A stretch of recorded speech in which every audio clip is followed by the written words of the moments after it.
Sir ఇప్పుడు చూసుకుంటే కూటమి ప్రభుత్వం అధికారంలోకి వచ్చి 100 రోజులైంది. ఎలా అనిపిస్తుంది సార్ ఈ 100 రోజుల పరిపాలన అనేది? కూటమి ప్రభుత్వం వచ్చిన తర్వాత 100 రోజులు అయ్యింది. కానీ ఒకటి ఏంటంటే జగన్మోహన్ రెడ్డి గారు ఈ 5 ఏళ్లలో ఈయన ఏం చేశారు? ఆయన వచ్చిన 9 నెలల్లో ఆయన ఏమైనా చేశారా? ఎందుకంటే కూటమి ప్రభుత్వం 100 రోజులు పూర్తయిన తర్వాత ఏమీ చేయలేదు, రాష్ట్రపతి పాలన విధించాలని అన్నారు కదా. అంటే ఒకటి ఏంటంటే జగన్మోహన్ రెడ్డి గారి ఉద్దేశం ఏంటంటే వాళ్ళు ప్రజావేది కూలగొట్టారు కదా, వీళ్ళు ఏం కూలగొట్టలేదు. అందుకని కూలగొట్టడానికి ఆయనకి ఏంటంటే ఏమీ కూలగొట్టలేదని చెప్పి అన్నారా ఏంటి? ఈవేళ 100 రోజుల పాలనలో ఉమ్మడి ప్రభుత్వం అనేక కార్యక్రమాల్లో సక్సెస్ అయింది. ఈవేళ పింఛన్ల విషయంలో చూడండి, 1000 రూపాయలు పెంచుతారన్నారు. వచ్చిన మొదటి రోజునే ప్రతి నెల 20 ఫస్ట్ తారీఖు కన్నా ముందరే ఒక రోజు ఇచ్చేసేలా చేశారు.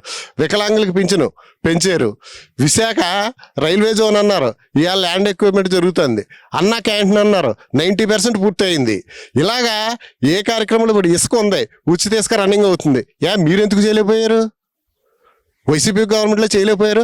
అంటే వైసీపీ గవర్నమెంట్లో 5 సంవత్సరాలు కాదు కదా, 10 సంవత్సరాల్లో చేయలేని పనులు వీళ్ళు కరెక్ట్గా 100 రోజుల్లో చేయగలిగారు వీళ్ళు. ఈవేళ కేంద్ర ప్రభుత్వం నుంచి అమరావతి రాజధానికి నిధుల కింద 15,000 కోట్లు కేంద్ర ప్రభుత్వం ఇచ్చింది. అలాగే ఈవేళ పవన్ కళ్యాణ్ గారి ద్వారా కేంద్రం ద్వారా మాట్లాడిన ప్రతి పంచాయతీకి 2,000 కోట్ల రూపాయలు పంచాయతీ నిధులు చేయడానికి వీళ్ళు ప్రయత్నం చేస్తున్నారు. ఇలాగా ఈ 100 రోజుల్లో ఇంతవరకు ఆంధ్రప్రదేశ్ చరిత్రలో ఏనాడు చేయలేని పని ఇవాళ ఉమ్మడి ప్రభుత్వం చేసిందని ఒక అసూయతోటి ఈ జగన్మోహన్ రెడ్డి గారు ఆయన బురద చల్లడం జరుగుతుంది. ఆయన టైంలో ఆయన చేయొచ్చు కదా. అంటే ఇప్పుడు జగన్మోహన్ రెడ్డి ఏం చెప్తారంటే మెయిన్గా చూసుకుంటే రాష్ట్రపతి పాలన పెట్టాలి, రాష్ట్రం అంతా రెడ్ బుక్ పరిపాలన నడుస్తుంది, రాష్ట్రం రావణఖండం అయిపోతుంది, మా నాయకులందరినీ చంపేస్తున్నారని మాట్లాడుతున్నారు. వాస్తవమేనంటారు? అది వాస్తవం. అంటే ఆయన ఉద్దేశంలో వేరే రాజకీయం అయింది. ఎందుకంటే ఆయన టైంలో మరి రఘురామకృష్ణరాజు గారిని అరెస్ట్ చేసి లోపల వేసేసి ఆయన చేశారు కదా, దాని ఏదో రాజద్రోహ చర్య అని. అలాంటి కేసులు వీళ్ళు ఎవడో పెట్టలేదే, అసలు ఇంతవరకు ఆంధ్రప్రదేశ్ చరిత్రలోనే ఎవడో పెట్టలేదు అలాంటి కేసులు. మీరు భయపెట్టడానికి మీరు ప్రయత్నం చేశారు, కానీ మేము ఎక్కడ ప్రయత్నం చేసాం? ఎక్కడా కూడా ఎవరిని ప్రతి ఊళ్ళో ఉంటారు జనరల్గా గొడవలు బోళం జరుగుతూ ఉంటాయి. ప్రతిదీ కూడా గవర్నమెంట్ మీద నెత్తి మీద వేసుకుని గవర్నమెంట్ చేసింది అని అంటాం. వాళ్ళకి అలవాటు అయిపోయింది వాళ్ళకి. అంతేగాని వేరే ఉద్దేశం అయితే మరి కాదు. అలాంటిది ఎవరి మీద ఎవరు ప్రతిపక్ష చేయరు, ఎవరు కూడా చెయ్యరు. మెయిన్గా చూసుకుంటే 100 రోజుల కూటమి ప్రభుత్వ పరిపాలన ఎలా అనిపిస్తుంది? 5 ఏళ్ల జగన్మోహన్ రెడ్డి పరిపాలన ఎలా అనిపిస్తుంది? 5 ఏళ్లలో చేయవలసిన పని వీళ్ళు కనెక్షన్ 100 రోజుల్లో చేయగలిగారు. 5 ఏళ్ళు చేయలేదు. ఉచిత తీసుకు ఆయాలు ఎందుకు ఇవ్వలేదు? ఈవేళ పింఛన్లకి ఆయాలు అన్న క్యాంటీన్లో ఇప్పుడు భోజనం ఎవరు తింటారో? రాజకీయ నాయకులు తింటారా ఏంటి? వాళ్ళకి ఎవరైతే గ్రామాల్లో కానీ పట్టణాల్లో కానీ అతి పేదలు ఎవరు ఉంటారో ఆహారం అందడానికి అలాంటి నోటికాడ కూడి పడగొట్టిన ఘనత ఆ వైసీపీ గవర్నమెంట్కి వస్తుంది. ఈవేళ వాళ్ళు కరెక్ట్గా వాళ్ళు అన్న టైంకి అన్ని క్యాంటీన్లో రన్ చేస్తున్నారు. ఇవాళ భోజనం అన్నం తినడానికి కూడా మీరు రాజకీయం చేయటం అంటే ఇది ఇంతకన్నా దారుణ విషయం. అందుకనే కదా మీకు 11 సీట్లు వచ్చినాయి. లేకపోతే మీరు కరెక్టే, మీరు 5 ఏళ్ళు బాగానే చేశారు, చాలా బాగా చేశారు. కానీ మరి 5 ఏళ్ళు చేసినందుకు రిజల్ట్ ఎందుకు వచ్చింది మీకు ఇలాగా? అది కారణం. ఎందుకంటే ఖచ్చితంగా కూటమి ప్రభుత్వం అనేది ప్రజల ప్రయోజనాల దృష్ట్యా, రాష్ట్ర భవిష్యత్తు దృష్ట్యా ఖచ్చితంగా ఈవేళ పోలవరం ప్రాజెక్టు ఉంది. పోలవరం ప్రాజెక్టు కేంద్రం పూర్తిగా కట్టడానికి వాళ్ళు పర్మిషన్ తెచ్చుకున్నారు.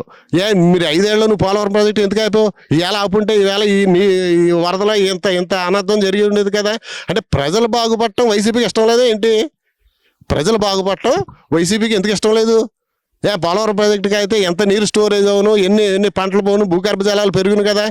ప్రజల గురించి ఆలోచించండి, పర్సనల్గా ఆలోచించుకుంటారు ఎందుకు? ఆడి దిగిపోవాలి, నేను ఎక్కాలి, నేను దిగాలి, ఆడిపోక. ఇది రాజకీయం కాదు.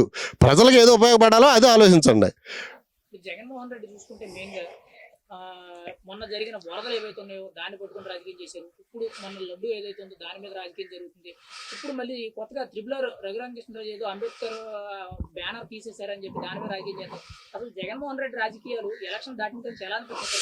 ఈయన జగన్మోహన్ రెడ్డి రాజకీయాలు ఏంటంటే ప్రజల్లోకి వెళ్ళి ఏ అభివృద్ధి కార్యక్రమం కూడా సక్రమంగా చేయలేదు కదా. అందుకని ఏంటంటే నెగిటివ్ షేడ్, పాజిటివ్ షేడ్ ఉంటుంది, నెగిటివ్ షేడ్ ఉంటుంది. ఈ నెగిటివ్ షేడ్ పెట్టుకుని ఎవరు కూడా రాజకీయాల్లో ఎదగలేరు. ఈ నెగిటివ్ షేడ్ ఎందుకు నాకు తెలియగడుగుతాను.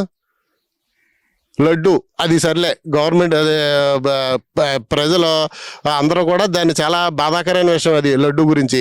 దానికి ఎవరైతే దానికి సంబంధితం ఉన్నారో వాళ్ళు ఖచ్చితంగా శిక్షలు అనుభవిస్తారు, అందులో డౌట్ లేదు. వాళ్ళు ముఖ్యమంత్రి ఉండొచ్చు లేదా ఇంకో ప్రతిపక్ష నాయకుడు ఉండొచ్చు, ఎవడైనా తప్పదు అది. ఇప్పుడు చూసుకుంటే మరి జగన్మోహన్ రెడ్డి ఈ రాష్ట్రంలో రెడ్ బుక్ పరిపాలన ఎక్కువ నడుస్తుందని చెప్తున్నాడు. మరి ఎక్కడైనా మీకు ఎలా అలా అనిపించిందో ఈ పశ్చిమ గోదావరి జిల్లాలో మీరుండే ఏరియాలో ఎవరైనా వైఎస్ఆర్సీపీ నాయకుల్ని ఇటు కూటమి అభ్యర్థులు ఎవరైనా ఇబ్బంది పెట్టినట్టు కానీ వాళ్ళని ఏదైనా ఇబ్బంది పెట్టినట్టు కానీ వాళ్ళ ఆస్తులు దొలిచేయడం కానీ అలాంటివి ఏమైనా జరిగినాయి అంటారా? అంటే ఆయన దృష్టిలో రెడ్ బుక్ ఏంటంటే రఘురామకృష్ణరాజు గారిని అరెస్ట్ చేయటం, అచ్చెన్నాయుడిని అరెస్ట్ చేయటం, అలాగే కొంతమంది నాయకులు తెలుగుదేశం వాళ్ళు లేదా చంద్రబాబు నాయుడిని అరెస్ట్ చేయటం ఆయన దృష్టిలో అది రెడ్ బుక్ అంటే. కానీ ఇప్పుడు అక్కడ రెడ్ బుక్లు ఏమి లేదు, అక్కడ ప్రజాపాలన ఉంది, ఎవడైనా ఒకటే అక్కడ.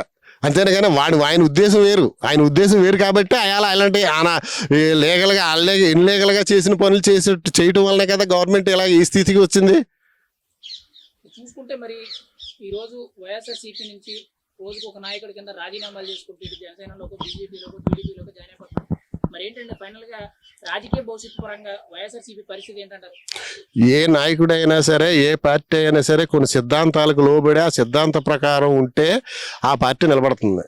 సిద్ధాంతం లేకపోతే ఏ పార్టీ కూడా నిలబడదు.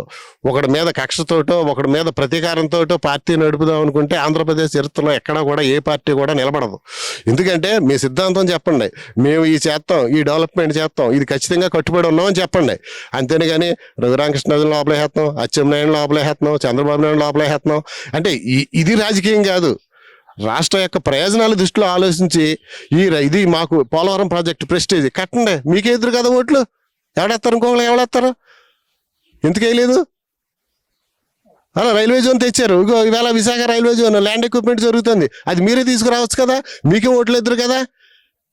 అంతేనే కానీ అక్కడ అది బాగాలేదు, మా ఓడిని అరెస్ట్ చేశాడు, వీళ్ళు అరెస్ట్ చేశారు అంటే రాజకీయ నాయకులు అనకూడదు. కానీ ఇదివరకులో కాదు, ఇప్పుడు మొత్తం రాజకీయ నాయకులు ఉన్న వాళ్ళు అందరూ కూడా సెకండ్ క్యాడర్ ఉన్నారు. ఫస్ట్ క్యాడర్ ఒరిజినల్ నాయకులు ఎవరు లేరు, అందరూ డూప్లికేట్ వాళ్ళే, అందులోకి జంప్ అయిన వాళ్ళే.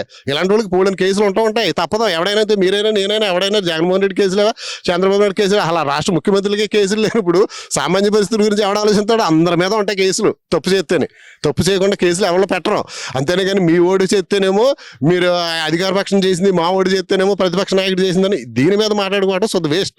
ఎందుకంటే తప్పు ఎవడన్నా చేస్తాడు, అటు ముఖ్యమంత్రి అయి ఉండొచ్చు లేదా ప్రధానమంత్రి. పివి నరసింహరావు గారు కోర్టులో ప్రధానమంత్రిగా అయిన తర్వాత ఆయన కోర్టుకి వెళ్ళదా ఏంటి? ఎవరైనా ఒకటే లా విషయంలో. అంతేనే కానీ ఇది బేస్ చేసుకుని ఈ రాజకీయంలో ఇదిగో వీళ్ళు మనం ప్రతిపక్ష కుట్ర పెట్టారు, ప్రతిపక్ష నాయకుల్ని పాలక నాయకుల్ని వాళ్ళు బెదిరించి రాజకీయం చేసి నేర్పేది ఎవరో? జగన్మోహన్ రెడ్డి గారు, వైసీపీ ప్రభుత్వం. ఆయా రఘురామకృష్ణరాజు గారిని అరెస్ట్ రాజధిక్కారం ఏంటి? ఏ రాజధిక్కారం? మన పూర్వకాలంలో ఉన్నావా ఏంటి? శ్రీకృష్ణదేవరాయల టైంలో అధికారం దిక్కాల్సిన కేసు పెట్టారు, లోపల పోయారు. మీరు ఏం చేశారో రాష్ట్ర ప్రజలందరికీ తెలుసు. దాని వలన మీరు ఎదుగుదాం అనుకుంటే ఏమైందో మీకు తెలుసు. అందుకని ఈసారి అయినా సరే ప్రజలకు ఉపయోగపడే పని చేసి ప్రజలను మెప్పించి ప్రజలకి ఏదైతే ఉపయోగమో అది చేస్తే ఖచ్చితంగా మీరు నిలబడతారో.